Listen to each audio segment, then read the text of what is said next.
Welcome to redefined classes. बेटा series चल रही है हमारी चैप्टर नंबर 3 क्लास 10th का केमिस्ट्री का मेटल्स एंड नॉन मेटल्स। ठीक है, अब तक हम वीडियोस बना चुके हैं, लगभग 4 to 6 वीडियोस बन चुकी हैं।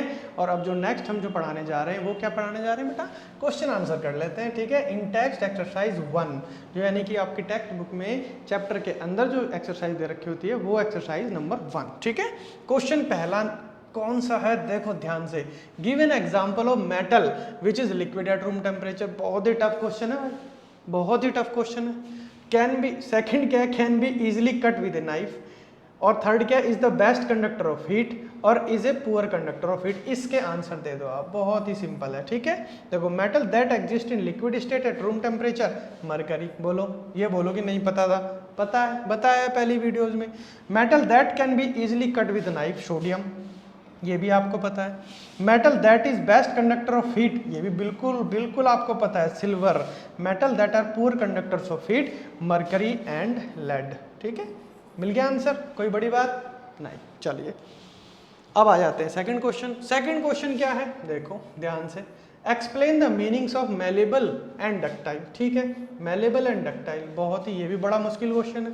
ये मैं ऑलरेडी बता चुका हूँ आपको कि देखो मेलेबल क्या है, substances that can B beaten into thin sheet. जब भी मेलेबल की बात आएगी तब आप थिन शीट्स के बारे में सोच लेने हैं, यानी कि मेटल्स को बीट करके जब हम थिन शीट्स में कन्वर्ट कर लेते हैं इज कॉल्ड मेलेबल। वो मेटल्स कैसे होते हैं, malleable. For example most of the metals are malleable, जितने भी मेटल्स हैं सब मेलेबल। अब आते हैं दूसरा पॉइंट क्या है, डक्टिलिटी, डक्टाइल।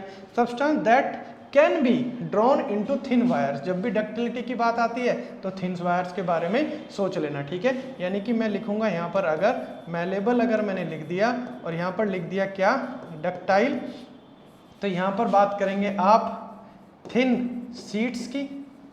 ठीक है बेटा, और यहाँ पर जब आप बात करेंगे तो वो करेंगे आप थिन वायर्स की, यानी कि मेटल्स को वायर और शीट में कन्वर्ट कर सकते हैं। ठीक, substances that can be drawn into thin wires are called ductile. For example, most of the metals are ductile. ठीक, सिंपल है। सेकंड क्वेश्चन कंप्लीट, बहुत बढ़िया। अब आते हैं, ये कौन सा सेकंड क्वेश्चन आ गया, explain the meaning of malleable and ductile. अच्छा दोबारा आ गया यहाँ पर, चलिए कोई नहीं। अब इन टेक्स्ट एक्सरसाइज 2, दो ही क्वेश्चन थे उसमें। इन टेक्स्ट एक्सरसाइज 2 क्या है, क्वेश्चन नंबर 1 क्या कहते हैं, डिफाइन द फॉलोइंग टर्म्स। एक आता है मिनरल, एक आते हैं और, एक आते हैं गैंग। वैसे ये जो है यहाँ पर पहले दे दिया, ये लास्ट में आएगा जब हम करेंगे एक्सट्रैक्शन ऑफ मेटल्स, यानी कि मेटल्स को हम जब रिफाइन करेंगे तब उसके बाद ये कॉन्सेप्ट आता है। फिर भी चलो बहरहाल मैं बता देता हूँ। मिनरल क्या बोलते हैं, most of the elements occur in nature, जितने भी एलिमेंट्स हैं बेटा नेचर में मिलते हैं। As in combined state of minerals, mineral के साथ कंबाइंड होकर मिलते हैं। The chemical composition of minerals is fixed, यानी कि मिनरल्स के अंदर क्या करेंगे, मोस्ट ऑफ द मेटल्स मिलते हैं, उनको क्या बोलेंगे, मिनरल्स। ठीक, अब आ जाते हैं और की बात। और क्या है, minerals from which metal can be extracted, यानी कि वो मिनरल्स जिनमें से मेटल्स को हम निकाल सकते हैं प्रॉफिटेबल। ठीक है, प्रॉफिटेबली, कोई यानी कि ज्यादा पैसा खर्च ना हो, प्रॉफिटेबली हमें निकालना है मेटल्स को मिनरल्स में से। ठीक है, तो उनको क्या बोलते हैं, और बोलते हैं। Minerals from which metals can be extracted profitably are known as ores. अब आते हैं गैंग। अब गैंग क्या है, the impurities sand, silt, soil, gravel, it is. इन्होंने गैंग बना रखा है, क्या बना रखा है gangue, sand, silt, soil, gravels, जितने भी पत्थर, ठीक है, स्टोन्स वगैरह होते हैं किसमें, मिनरल्स में, प्रेजेंट इन द ओर। जो मिनरल्स हैं जो ओर की फॉर्म में, उनको क्या बोलेंगे, गैंग बोलेंगे। ठीक है, तीनों बात आप समझ गए, मिनरल किसे बोलते हैं, ओर किसे बोलते हैं, गैंग किसे बोलते हैं। ठीक है बेटा, अब याद रखना और एग्जाम में आराम से लिखना। ठीक है, अब आते हैं क्वेश्चन नंबर 2 की तरफ। इन टेक्स्ट एक्सरसाइज 2 में question number 2, right equations for the reaction of iron with steam. ठीक है, स्टीम के साथ देखो, आयरन का रिएक्शन स्टीम के साथ, मैंने बताया था क्या बनेगा, आयरन ऑक्साइड। मैंने बताया था ना कि जब भी मेटल रिएक्ट करेंगे, मेटल रिएक्ट कर रहे हैं बेटा किसके साथ, वाटर के साथ। तो वाटर में देखो, अगर हॉट हो, हॉट वाटर हो, या यहाँ पर क्या हो, कोल्ड वाटर हो, ठीक, तो क्या बनेंगे, हाइड्रोक्साइड। अगर यही किसकी फॉर्म में हो, स्टीम की फॉर्म में हो, तो क्या बनते हैं, मेटल ऑक्साइड बनते हैं। ठीक, अगर हॉट वाटर हो, कोल्ड वाटर हो, तो क्या बनेंगे, मेटल हाइड्रोक्साइड बनेंगे। तो यहाँ पर क्या देखो, स्टीम है, तो आयरन का जो रिएक्शन किसके साथ हो रहा है, स्टीम के साथ, यानी वाटर के साथ। तो क्या बन रहा है, आयरन ऑक्साइड और हाइड्रोजन गैस हमें मिल रही है। ठीक, सिमिलरली यहाँ पर देखो calcium and potassium with water. देखो कैल्शियम का रिएक्शन वाटर के साथ तो क्या बन रहा है, देखो calcium hydroxide CaLCium, calcium oxide बन रहा है, ठीक, कैल्शियम हाइड्रोक्साइड बन रहा है, ठीक है। और हाइड्रोजन गैस हमें मिल रही है और हीट यहाँ से एग्जिट की फॉर्म में निकल रही है, यानी कि हमें हीट मिल रही है, यानी कि ये कैसी है, एक्सोथर्मिक रिएक्शन, ठीक। सिमिलरली कैल्शियम और पोटेशियम, अगर वाटर के साथ रिएक्शन है कैल्शियम हाइड्रोक्साइड और पोटेशियम हाइड्रोक्साइड बनेगा और यहाँ पर भी हमें हाइड्रोजन गैस मिलेगी और हीट मिलेगी, यानी कि ये भी क्या है, एक एक्सोथर्मिक रिएक्शन है, ठीक है। इतनी सी बात समझ में आई, चलिए बहुत बढ़िया।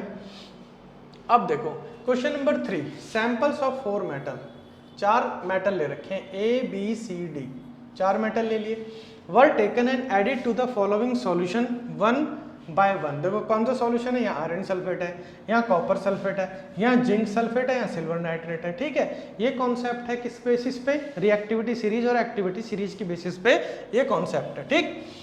तो जब मेटल ए आयरन सल्फेट में डाला जाए तो कोई रिएक्शन नहीं हो रही, कॉपर सल्फेट में डाला तो डिस्प्लेस कर दिया इसने कॉपर सल्फेट सॉल्यूशन को। तो अब ये बताओ कि मेटल ए ने कॉपर सल्फेट सॉल्यूशन में से कॉपर को डिस्प्लेस कर दिया, इसका मतलब क्या हो गया, यानी कि जो मेटल ए है मोर रिएक्टिव है कॉपर से। इतनी सी बात समझ में आ गई ना, कॉपर से मोर रिएक्टिव है क्या, मेटल ए।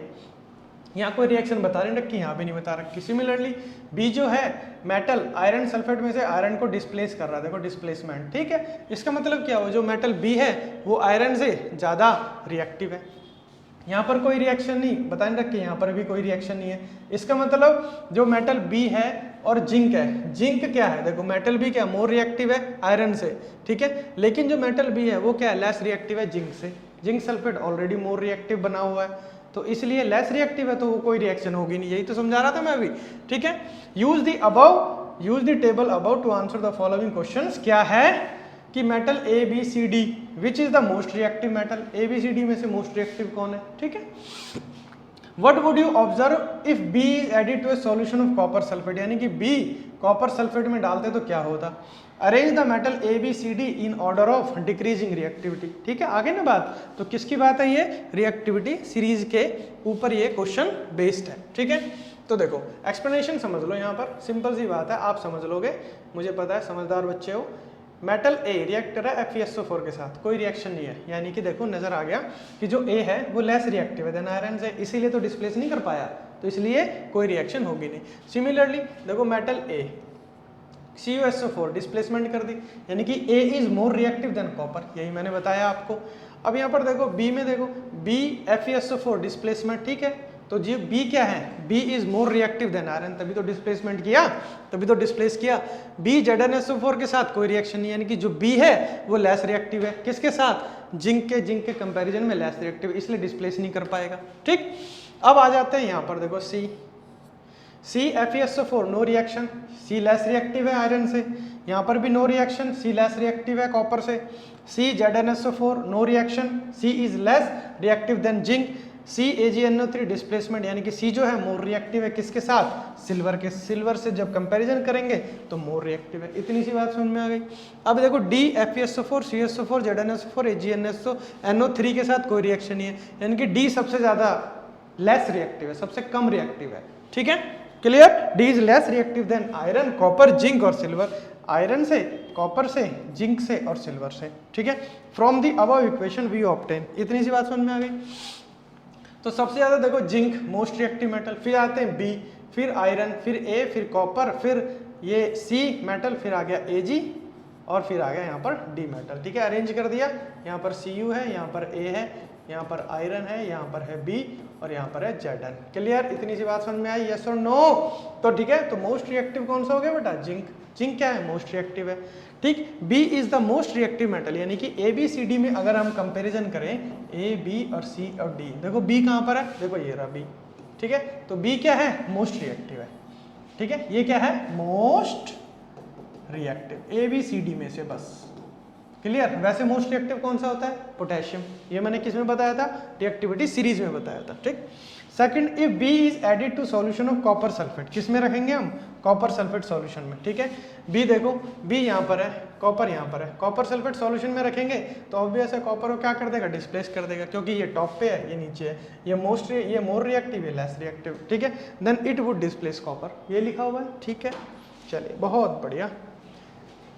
ये बता दिया डिस्प्लेसमेंट। थर्ड क्या था, arrangement of metals in order of decreasing reactivity, ठीक है, सबसे ज़्यादा रिएक्टिव बी, ठीक है, सबसे कम, फिर सबसे कम कौन सा है, डी, डी क्या है, लीस्ट रिएक्टिव, ये आ गया डी आपका, ये क्या है, लीस्ट रिएक्टिव, ये है लीस्ट रिएक्टिव, और ये है बेटा मोस्ट रिएक्टिव। इतनी सी बात थी इस क्वेश्चन में, ठीक है, चलिए बहुत बढ़िया। अब आते हैं क्वेश्चन नंबर 4 पे। क्या है क्वेश्चन नंबर 4? क्वेश्चन नंबर 4 क्या कह रहा है, which gas is produce when dilute hydrochloric acid, ठीक है, डाइल्यूट हाइड्रोक्लोरिक एसिड यानी कि मेटल का रिएक्शन एसिड के साथ is added to reactive metal, ठीक है, याद आ गया कुछ, देखो ध्यान से, मेटल का रिएक्शन जब भी डाइल्यूट एसिड के साथ होगा तो देखो कौन सी गैस इवॉल्व होगी, तो आपको पता ही है बेटा, हाइड्रोजन गैस, यही तो पढ़ते हुए आ रहे थे, इससे पहले की वीडियो को ध्यान से पढ़ो, क्या है, हाइड्रोजन गैस इवॉल्व होगी। तो क्या लिखा हुआ है, which gas is produce when dilute hydrochloric acid, acid है ना, is added to a reactive metal, तो मेटल का रिएक्शन जब भी डाइल्यूट एसिड के साथ होगा तो हाइड्रोजन गैस निकलेगी। Write the chemical reaction when iron reacts with dilute H2SO4, ठीक है, हाइड्रोजन गैस इज इवॉल्व, ये आंसर है इसका, hydrogen gas is evolve when dilute hydrochloric acid added to a reactive metal, ये मैंने बता दिया आपको। When iron react with dilute H2SO4, यानी कि देखो ये रहा आयरन रिएक्ट कर रहा है H2SO4 के साथ, तो क्या बना रहा है, FeSO4। अब यहाँ पर भी देखो क्या हो गया, रिएक्टिविटी सीरीज ही काम आ गई आपकी, देखो हाइड्रोजन होता है यहाँ पर और आयरन होता है इससे ऊपर, ठीक है, तो हाइड्रोजन क्या है, लेस रिएक्टिव, आयरन क्या है, मोर रिएक्टिव, तो मोर रिएक्टिव ने क्या करा, मोर रिएक्टिव ने हाइड्रोजन को डिस्प्लेस कर दिया, क्या बन गया, ठीक है, आयरन सल्फेट, यहाँ पर ये क्या बन गया बेटा, आयरन सल्फेट का सॉल्यूशन बन गया, ठीक, और हाइड्रोजन गैस हमें यहाँ पर मिल गई, किस बेसिस पे हुआ, वही जो हमने पढ़ी, क्या, रिएक्टिविटी सीरीज। अब समझ में आ गई होगी बात, रिएक्टिविटी सीरीज, ठीक है, क्लियर हुई बात, ओके, ये क्वेश्चन हो गया, क्वेश्चन नंबर 4 कंप्लीटेड।